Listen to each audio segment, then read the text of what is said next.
voter registration exercise. Our General Secretary, Mr. John Boadu, will address this press conference. With him is our national organizer, Mr. Samia Oku, and the Deputy Chairman of the NPP 2020 campaign in charge of messaging, Honorable Sheikh Mustafa Hamid. There are other national officers here, including our National Nasara Coordinator, Regional Chairman, and many others who will be seen in due course.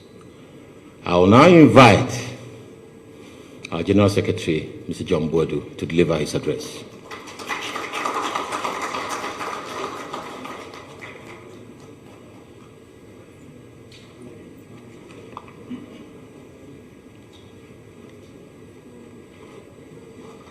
Thank you very much, my able Director of Communication for the party, MP for Adenta constituency. My national organizer, Deputy Campaign Manager, Dr. Alhaji Mustafa Hamid. Good afternoon, ladies and gentlemen of the media. Thank you for honoring our invitation to this press conference. We have called you this afternoon in respect of the just ended voter registration exercise.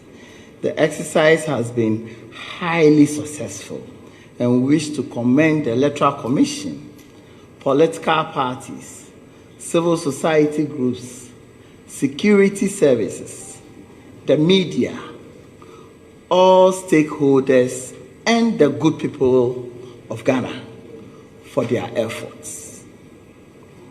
This press conference shall address the following issues: the vindication of the NPP position, which we have held since 2013, that the old register was defective; the NDC's opposition to the new voter register; the NDC's facilitation of non-Ghanaians to register and vote in our elections; the allegations by the NDC that the whole registration exercise was a grand scheme to disenfranchise the people of Ghana; acts of violence perpetrated at various registration centers encouraged by the NDC;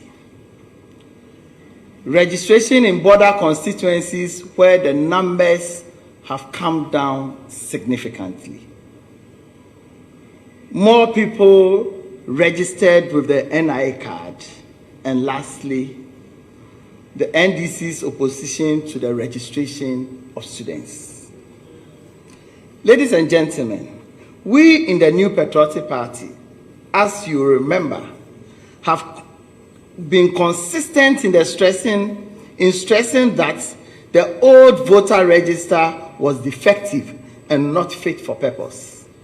One of the issues we had with the old register was that it was bloated. Indeed, the numbers from the current register vindicates that position. Until recently, the EC had always disagreed with us on our position that the register is bloated. Indeed, after we mounted pressure, the EC, under the then chairperson, Madam Charlotte Osei, empaneled the late Justice V.C.R.A.C. Crab and others in October 2015 to hear proposals, collect and collate views from stakeholders, analyze the views and make recommendations to the Commission.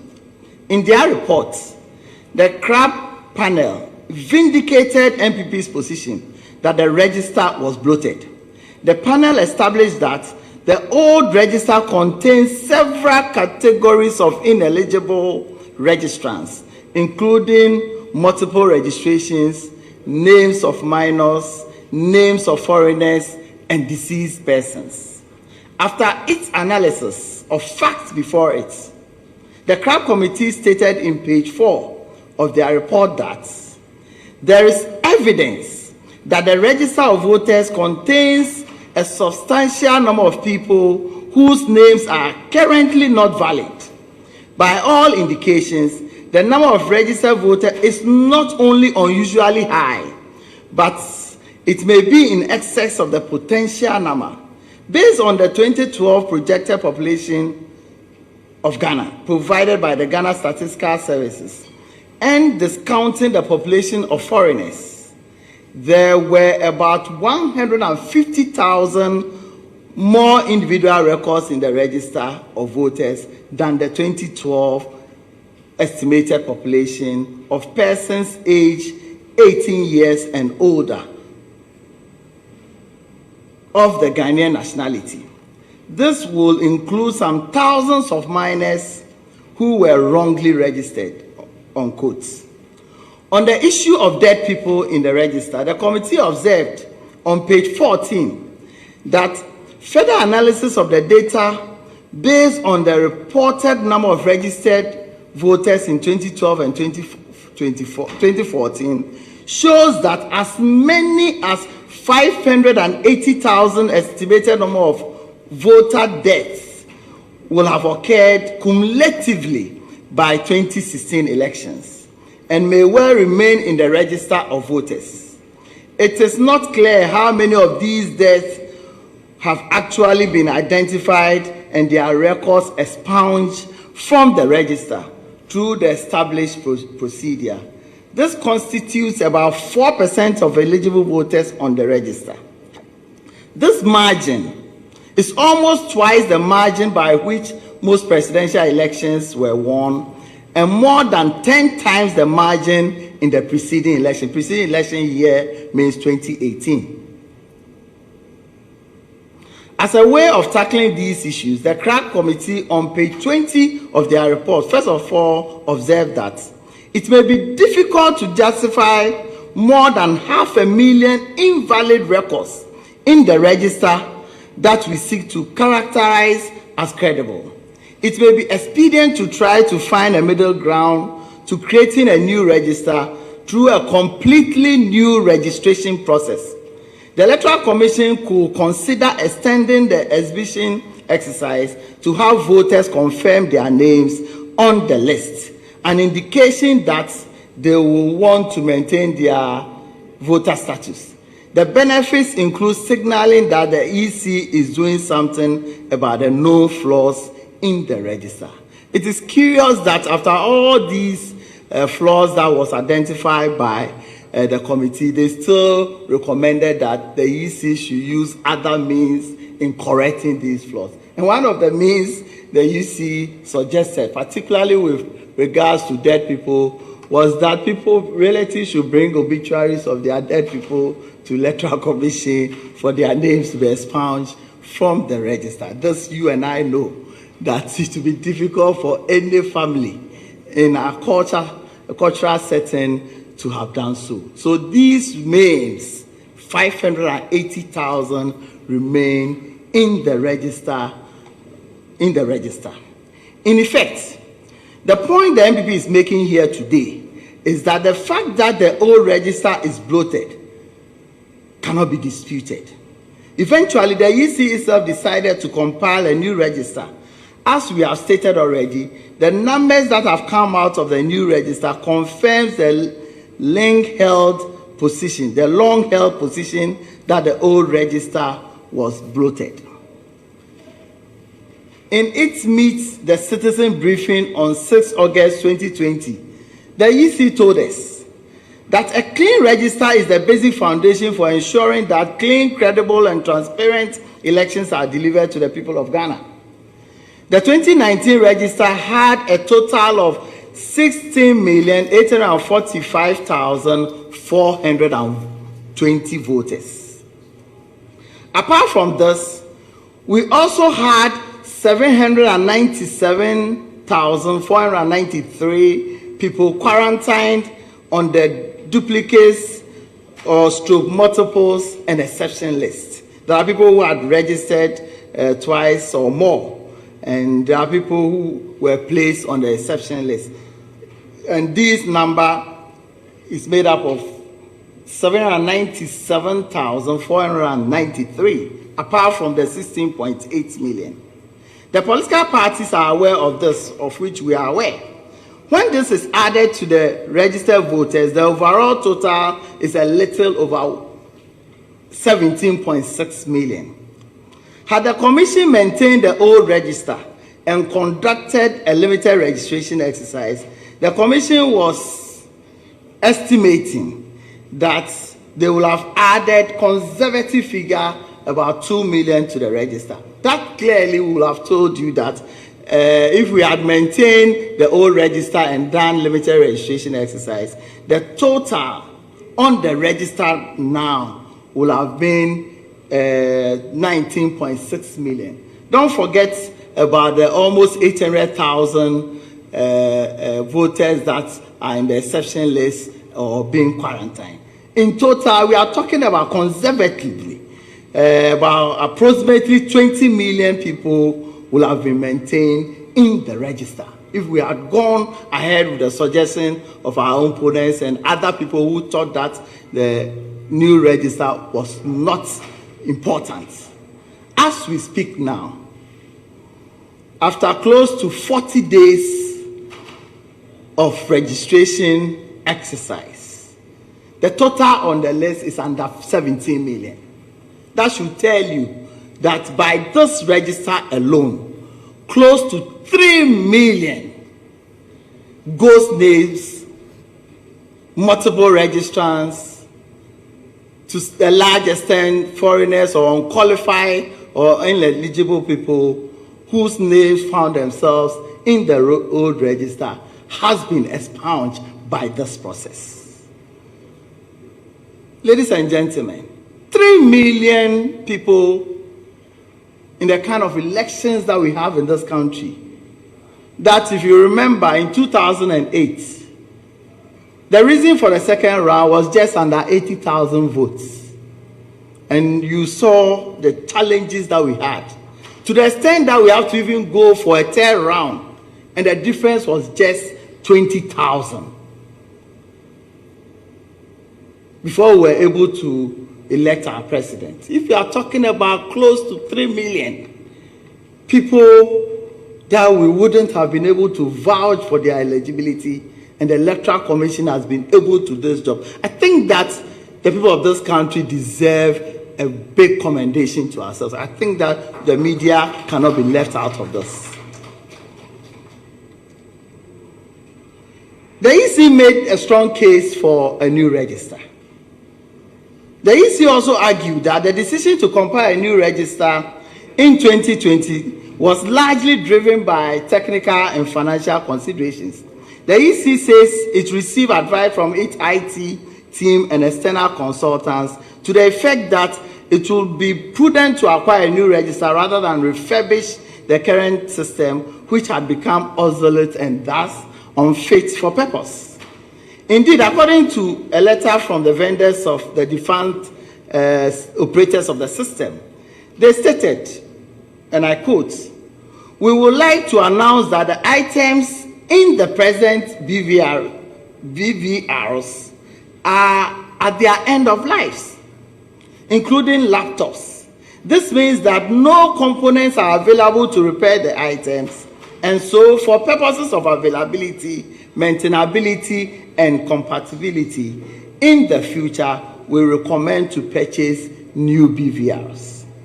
Equally, the old biometric verification devices were unable to verify the number of voters electronically, resulting in a high number of manual verification on voting day, which is largely unreliable and a potential source of dispute, as it tends to compromise the integrity of the elections.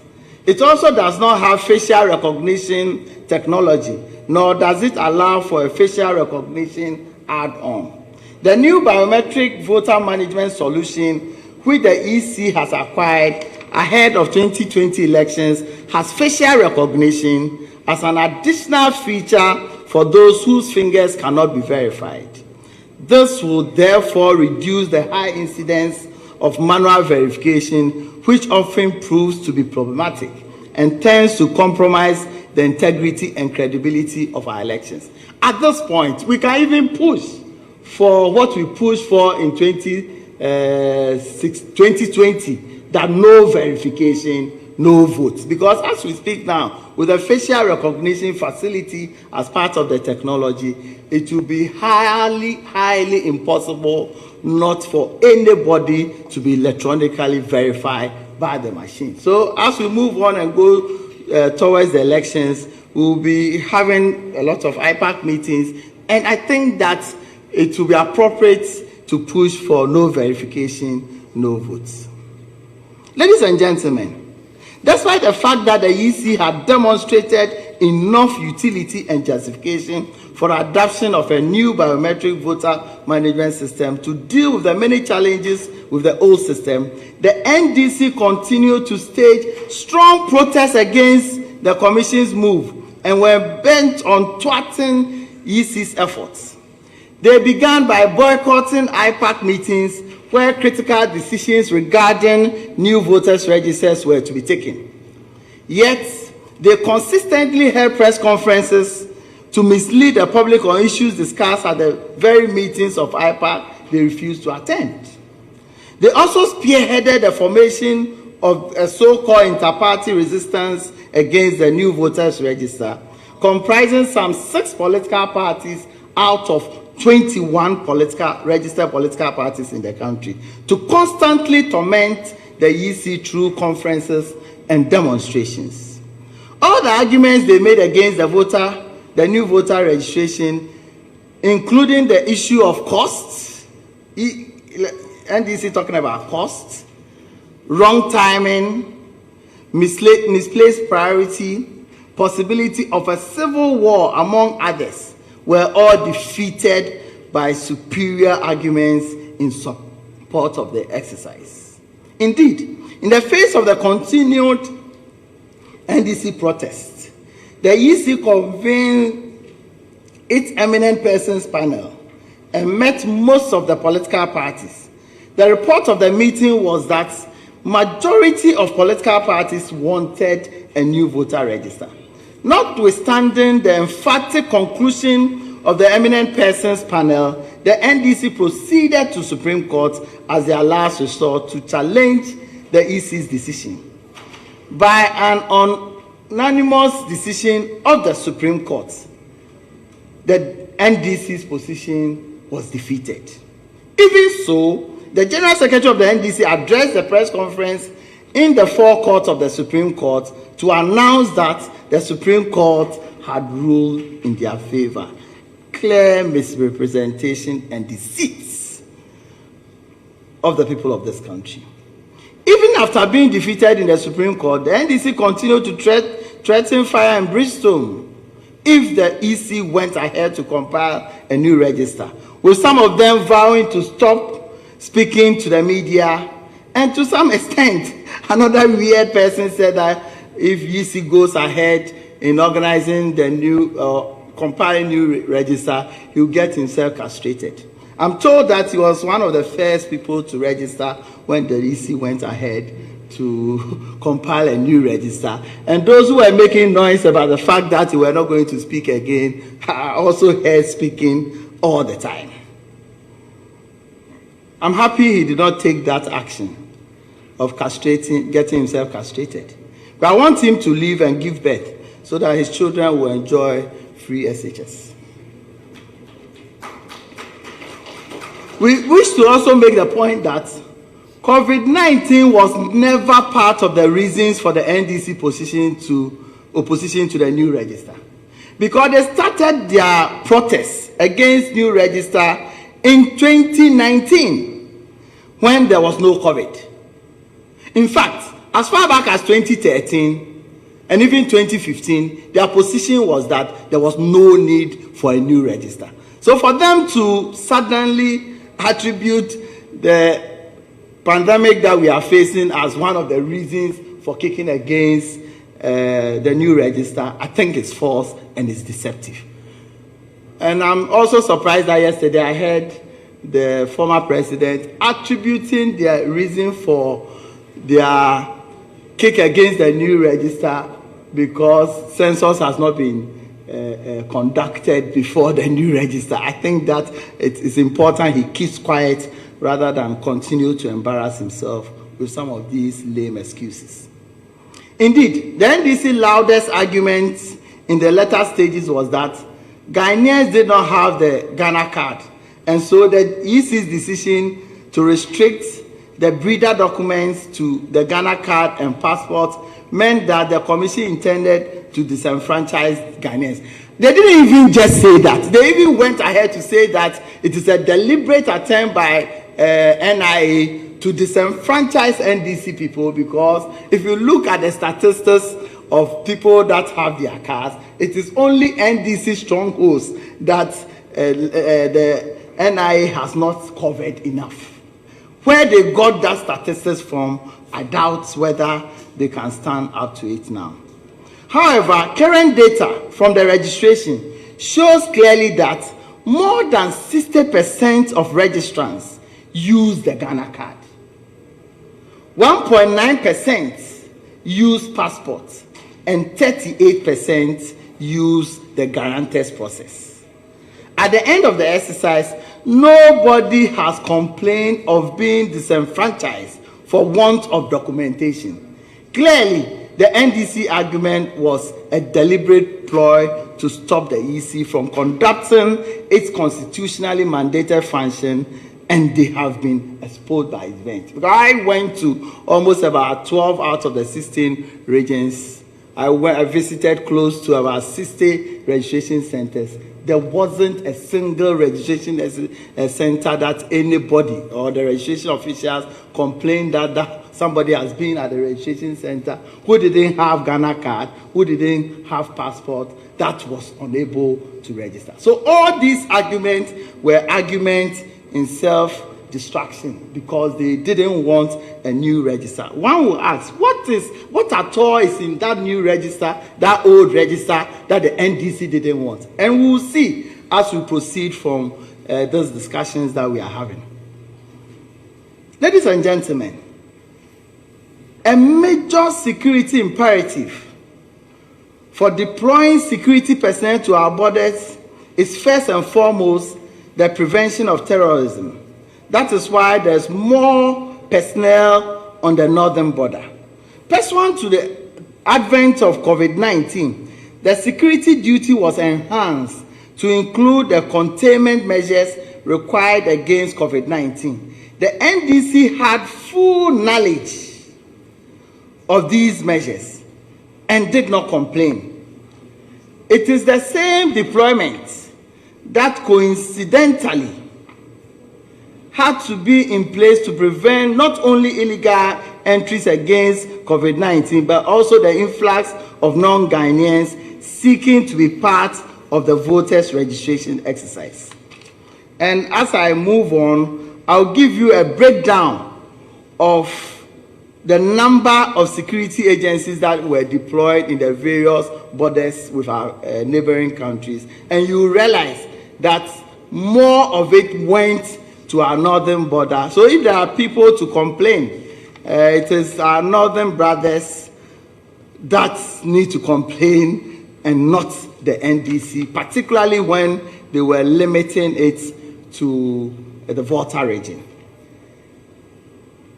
Having failed in their desperate attempt to stop the EC from compiling a new register, I'll come to this slide later on. I'll come to this slide. No, let's go back. Let's go back. No, wait. Having failed in their desperate attempt to stop the EC from compiling a new voters register, the NDC have very characteristically resorted to the dangerous ethnocentric agenda through outright fabrications and fear-mongering in what they claim to be ethnic disenfranchisement.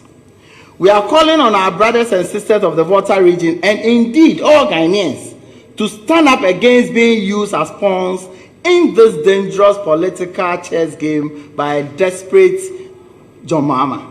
Mahama showed very little concern for our brothers and sisters in the Volta region when he had the opportunity as president to impact their lives. John Mahama cannot be trusted, and we say so by his own record and not just by his dangerous words. In his hate for vote campaign, John Mahama falsely accused the military, disallowing our brothers and sisters in the Volta region and wherever they are, settlements of Voltarians and non-accounts, to register to vote. This was a big and dangerous lie. The former president of the Republic, who should know better, had earlier said on 28 June that President Nana Addo Dankwa Akufo-Addo was sending troops into regions in times of peace for the sole purpose of preventing them from registration, and that this amounted to declaration of war. These statements were clearly building blocks in his desperate hate for vote strategy to create needless tension amongst our peace-loving people. In any case, how could John Mahama accuse President Akufo-Addo of ethnic discrimination when recently the president was in the northern and savannah regions to ensure that 1.2 million people have access to water, including John Mahama's own maternal hometown of Busunu near Damango? John Mahama has no message because Akufo-Addo is working hard to solve the real-life problems that confront the Ghanaian people. The Ghanaian people should not be misled by John Mahama's hate for votes campaign. John Mahama has resorted to this old bogus campaign trick, propaganda trick used by empty power-hungry tyrants of decades gone by, because he has no policy response to Akufo-Addo's social interventions and economic policies. Ladies and gentlemen, Akufo-Addo has been instrumental in maintaining peace and tranquility in this country, including Dagbon, since he came into office. He will be the last to want to disturb the peace. We must completely and totally reject Mahama's hate for vote campaign and look at the real facts. The fact tells us that at the end of the mass registration exercise, the Volta region was among the highest performing regions. There's also no evidence that there's an eligible registrant in the Volta region or our brothers and sisters of our extraction throughout Ghana who has been denied the opportunity to register. Please let us not allow John Mahama to fool us with his hate for vote agenda. As I already stated, John Mahama's allegation that many soldiers were deployed to the Volta region ostensibly to intimidate Voltarians cannot be supported by facts. The facts are that the military were deployed months ago to patrol our borders for a variety of security-related reasons, including prevention of terrorism and the enforcement of COVID-19 containment measures. The soldiers were not only deployed in our eastern borders, but also in the north as well as the northern and western enclave. Indeed, the evidence made available by the Defense Ministry and the Ghana Armed Forces clearly shows that more military men, as I've already said, were deployed in our northern borders. The breakdown of the deployment as put out by relevant authorities is as follows. Upper East, we had 206 soldiers. Northern region, we have 110 soldiers. Northeast, we had 102 soldiers. Volta region, 98. So in terms of the numbers, Volta region was even fourth. Oti region, 72. Upper West region, 65. Bono region, 60.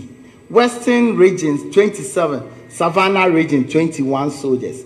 So there have been more military deployment in Upper East, in the northern region, as well as the northeast, than in the Volta region. If any region, as I've said, must complain, it should be our brothers in the north who will complain. But because they know that the intention behind deployment of these soldiers and security agents was born out of well thought out information that the government had with regards to terrorism and COVID-19 incursions in our country. We should not confuse the genuine efforts to police the borders throughout the country to mean that the NPP is against anyone. Elections in Ghana are for Ghanaians. Yet, as we speak, a number of Togolese and Nigerians have either been convicted or have their cases pending at the Keta Circuit Court, charged with registering for a Ghanaian voter ID card. So in the midst of all these things, it is also true, and it has been established beyond reasonable doubt, that people that are not Ghanaians have tried. Some of them succeeded in getting their names on our register. And this, they were arrested, they were tried by competent courts of jurisdiction. And their names are Okafor Wale, age 47 years, nationality Nigerian. Offense, registered for Ghana voter ID card when not qualified to register. Convicted and sentenced to 2 years in hard labor by Keta Circuit Court on 30th July 2020. Evoda Yaudio Don, age 22 years, nationality Togolese. Offense, registered for Ghana voter ID card when not qualified to register. Convicted and sentenced to 2 years in hard labor by Keta Circuit Court on 30th July 2020. Emmanuel Philip, age 32, nationality Nigerian. Offense, registered for Ghana voter ID card when not qualified. Case pending before the court. Jerry Azameti, age 28 years, nationality Ghanaian. And Abigail Tagbo, age 20 years, Ghanaian. Offense, the two abetted Emmanuel Philip, a Nigerian who is not qualified to register for Ghana voter ID card by standing as guarantors for them. And the case is still pending. I had the opportunity to visit some of these areas. Let me finish this. Ekwomi Sena, age 32, Togolese. Offense, register for Ghana voter ID card when not qualified to register. Case still pending before Keta Circuit Court. Ametema Raymond, age 33 years, Togolese. Offense, register for Ghana voter ID card when not qualified to register. Case pending at Keta Circuit Court. And recently, you all saw the arrest of 66 Ivorian nationals who tried to register in Ghana and succeeded in registering. Yesterday, 12 Nigerians currently in custody at the Kotobabi police station in Accra allegedly brought in to register by the NDC Member of Parliament for the area. Ladies and gentlemen, we love all our brothers and sisters of West Africa, but they cannot vote in our elections, as we cannot vote in theirs. We expect mutual respect for national sovereignty with our dear neighbors. We were not compiling ECOWAS register. We were compiling purely Ghanaian register, and we expect that. And sometimes it's intriguing to note that as I went round, the NDC party makes no effort at all to challenge anybody that is suspected to be non-Ghanaian. They rather aid them. I don't know what really they get from this.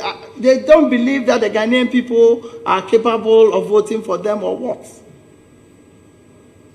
They keep quiet. Any discussion about the fact that someone is unqualified to register, and this is run away from that. We insist, this is a Ghanaian register, this is not an ECOWAS register. We've also seen NDC facilitating non-Ghanaians to register and vote in our elections. As clearly established by VCRAC CRAB Committee and by the Supreme Court of Ghana during the election petition, one of the main reasons accounting for the bloated nature of the register is the names of non-Ghanaians, particularly our West African neighbors, on the register. This, we contend, is the handiwork of the NDC. Just as I said, I was in Bunkrubu constituency, and this is a border town with our friends in Togo. One thing that we must also recognize is that our educational system in Ghana is superb as compared to our neighbors. Our health system is also very good as compared to them. So as we were there, we saw our Togolese brothers and sisters closing from school from Ghana back to Togo. They accessed our healthcare system. As we were trying to prevent them from registering, the NDC people were encouraging them to come and register. They had the effrontery of even threatening Ghanaians that if the next day they tried to prevent them, they will come and burn their houses in the midnight. You see, it is not a myth that people living on the borders don't know who they are. It is never true. I remember we got to Akate North. This is a border constituency to Togo. It is only a footpath that separates Ghana from Togo. To the extent that the NDC, when NDC was in power, their MC constructed a road to Togo just to create way and facilitate them to access our country and be part of our voting process. Strangely enough, at that polling station, 60% of those selling at the polling station are Togolese, which all of them are aware. They were insisting that they wanted to register. And any attempt by our agent to stop them from registering incurs the wrath of the entire community. This is real. This is real. And as we go on, I'll give you a breakdown of some of the constituencies close to our border and the significant changes in the numbers as a result of the vigilance of our party agents and the vigilance of the media and everybody.